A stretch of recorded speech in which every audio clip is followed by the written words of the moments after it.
آخر أسبوع في رمضان بتكون كل البيوت المصرية على ميعاد مع كحك العيد، وتلاقي البيوت بتتقسم نصين، نص بيشتريه جاهز ونص تاني بيعملوه في البيت، وأنا مع النص اللي بيشتريه جاهز.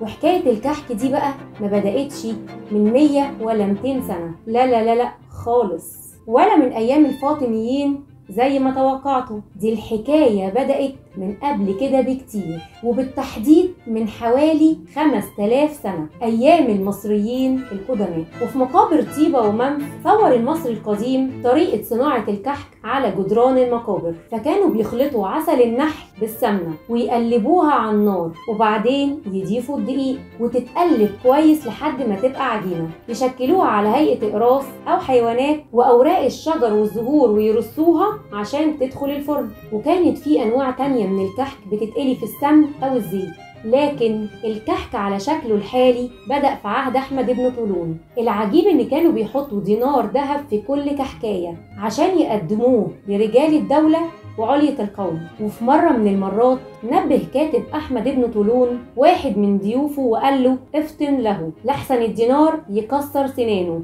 ومن يومها بقى اسم الكحك افتن له. ولما جه الفاطميين اهتموا بمظاهر الاحتفال، واللي كان من بينها صناعة وتجهيز كعك العيد. وكان الخليفة الفاطمي بيخصص حوالي 20,000 دينار لعمل كحك عيد الفطر وتوزيعه على الناس قدام باب قصره، لدرجة ان المصانع بتبدأ في صناعته من نص رجب، اما حجمه فكان قد رغيف العيش.